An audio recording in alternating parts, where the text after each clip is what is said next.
Captain Durnak landed his ship deep inside a cold, empty crater in Mongolia. It was dark, silent, and far from any humans. He had come alone, breaking the laws of his own people. The Vekari Empire had banned recruiting humans after the last war, but Durnak didn't care. He was desperate. Somewhere on Earth was the one thing he needed: a human who had survived war, pain, and loss. He found Marcus Hale living quietly in a small cabin, far from cities, far from people.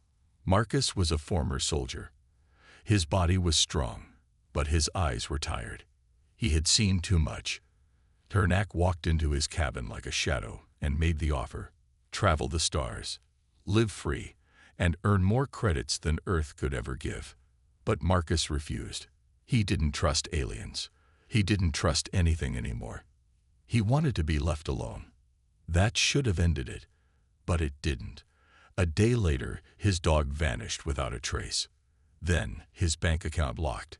Strangers parked outside his land at night.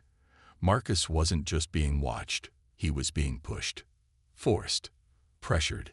He stared at the stars that night and thought, why would an alien break the law just to get him? There had to be a reason. Something bigger, something hidden. The next day, Marcus stood on the edge of the crater and stared at the strange ship. He nodded once, not because he wanted to go, but because he needed to know the truth. Marcus stepped onto the alien ship with a heavy heart and sharp eyes. The doors closed behind him with a hiss, cutting off the Earth forever. The inside of the ship felt cold, not just in temperature, but in feeling. The walls were smooth and dark, and strange lights moved like quiet rivers above him.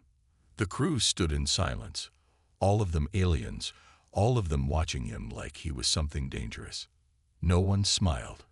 No one spoke. Even Captain Durnak, who had begged for Marcus to join, kept his distance now. Marcus walked through the halls and saw the fear in their eyes. They didn't trust him. No, worse. They were afraid of him. He tried to speak to a tall, thin alien with 4 arms, but it walked away fast.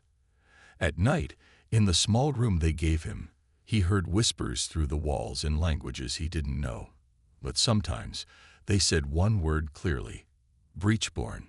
He didn't know what it meant. When he asked the small, hunched engineer named Thrin, the creature froze, then handed him a small black device and left without a word. Marcus opened it and saw images, terrifying images. Humans in battles, humans surviving explosions, humans walking through poison while others died. There was one woman in the videos who killed a giant alien beast with her bare hands. Her eyes looked like his in the mirror, cold, broken, and alive. Marcus sat in the dark, breathing slowly. What had he gotten himself into? Why were they all so afraid of humans? The next night, when the ship entered hypersleep mode and the lights dimmed across the halls, Marcus made his move. He remembered how the engineer, Thrin, had given him the black device. That meant someone on this ship wanted him to know more. He waited until the system quieted down, then slipped into the restricted section. The door lock was alien, but Marcus was trained in war. He didn't need to understand the language, just the patterns. With a few careful tries, the door opened. Inside was a dark room full of strange memory drives glowing faint blue. He found one marked with a symbol that matched the file Thrin had shown him.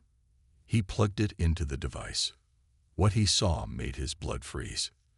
The video began with static, then showed a battlefield covered in smoke and fire. Alien soldiers were dying everywhere. Then came a human, just one, moving through the chaos like a ghost. She wore scorched armor, her face burned, but her eyes were wild and alive. She walked straight into the enemy hive alone and disappeared. Everyone thought she died. But 2 days later, she came back, dragging the dead body of the alien queen. The enemy surrendered within minutes. The aliens began calling her the walking extinction. After that, the Vekari Empire passed a law. No more humans on joint missions. They were too dangerous. Marcus leaned back, breathing hard. This wasn't about recruiting him for his skills. This was something else. He remembered the word again, Breachborn. He wasn't here to join the crew. He was here to face something only a human could survive. Marcus sat in silence for hours after watching the footage. His thoughts were heavy. He understood now why the crew feared him, but he still didn't know the real mission. No one had told him where they were going. No one had told him why he was needed. The ship floated through deep space, and time felt slow. Then, one day, the alarm buzzed. The crew gathered in the central chamber, their faces tense. Captain Durnak stood at the front, eyes fixed on the large star map behind him. He cleared his throat and said only one word, Krezar-6. The crew erupted in panic. Shouts in different alien languages filled the room. Some screamed, others begged. One even dropped to the floor shaking. Marcus didn't understand, but he could feel the fear. He turned to Thrin, who whispered, "It's a cursed moon, a place of death." Durnak raised his voice and silenced the room. He explained that Krezar-6 wasn't just dangerous, it was forbidden. Many ships had gone there. None returned. The planet had no life, yet something on it broke minds. Not bodies, minds. Whole crews had gone insane in hours. Now Marcus understood. That's why Durnak had come to Earth. That's why he broke the law. Not to fight, not to lead, but to walk into madness and come back alive. Marcus stood frozen as Durnak pointed at him and said, "We have a Breachborn. He will go down. He will come back." Marcus looked at the terrified crew and realized they weren't going with him. He was going down there alone. The ship descended through thick black clouds above Krezar-6, but stopped before touching the ground. No one wanted to get any closer. Marcus stood in the airlock, wearing a heavy suit with a red pulse light on the chest. The silence was worse than fear. Even Durnak didn't speak. The door opened with a hiss, and Marcus stepped onto the dead surface.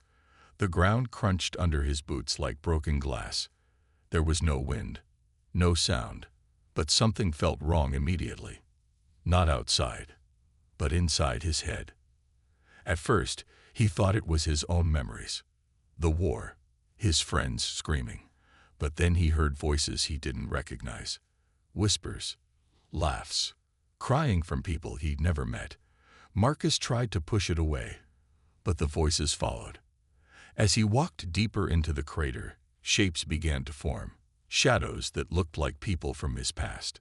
He saw his mother, his commander, a little girl he'd failed to save. But none of them were real. The air wasn't toxic. The danger was in the mind. He found a broken alien ship buried halfway in the rock.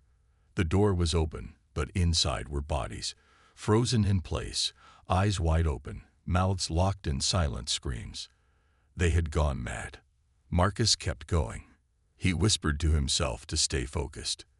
The deeper he went, the louder the voices became. But they weren't just talking now. They were calling his name. He reached the crater center and saw it, a massive sphere, like a brain made of crystal, pulsing slowly. It wasn't alive in the normal way, but it knew he was there, and somehow, it feared him. Marcus stared at the crystal brain pulsing in the center of the crater. It shimmered with colors that didn't exist in normal light, colors that made his eyes ache. The voices were screaming now, not outside his ears, but deep inside his thoughts, twisting his memories, showing him faces he didn't want to see. His knees buckled for a moment, but he didn't fall. He had lived through war, torture, nightmares. This was just another kind of battlefield. He stepped closer, feeling the heat and pressure build in his skull. Then something strange happened. The voices stopped. Everything went silent, like the air had been sucked from the world. And then the crystal spoke. Not in words, but in thoughts so clear they felt like his own. It called him Breachborn. It showed him flashes of the past, a time when humans were created not by chance, but by design. The ancient species that once ruled the stars had made humans to survive what others could not. Pain, loss, insanity. Humans were built to carry trauma and still keep walking. The Breachborn were rare. A few humans who could face psychic weapons, mental terrors, and still remain sane. Marcus was one of them. That's why the Vekari had come for him. The crystal brain had tested hundreds of alien minds. All had failed. But Marcus stood before it, burning with pain, but unbroken. He placed his hand on its surface. The voices returned. But this time, they begged for peace. The crystal didn't want to kill. It wanted to stop its own madness. With Marcus's help, it could rest. Back on the ship, the crew watched as Marcus returned alone, slow but standing. His eyes were tired, his body shaking, but his mind was clear. Captain Durnak lowered his head in respect. No one spoke. They all knew now why humans were feared, and why, in the darkest places of the galaxy, they were needed most.